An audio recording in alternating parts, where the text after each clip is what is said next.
வணக்கம். நமது கழகத் தலைவர் தங்க தளபதியார், மக்கள் முதல்வர் மாண்புமிகு தளபதியார் அவர்களுக்கு எனது அன்பான பிறந்தநாள் வாழ்த்துக்கள். தமிழ் வாழ்க, இந்தி ஒழிக. 2026 மீண்டும் திராவிட பொற்கால ஆட்சி வரும் என்பது எந்த ஒரு மாற்றமும் இல்லை. ஏனென்றால் தங்க தளபதியாரின் அவர்களின் செயல் திட்டப்பாடுகள் மிக சிறப்பாக உள்ளது.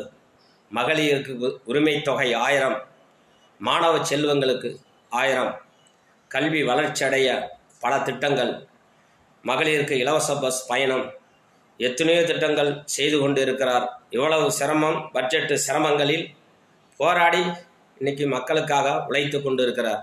ஆகவே உறுதியாக 2024 நமது இலக்கு 200 தொகுதிகளில் மேல் வெற்றி பெறுவோம். ஒன்றிணைவோம், வெற்றி பெறுவோம். வாருங்கள். வணக்கம்.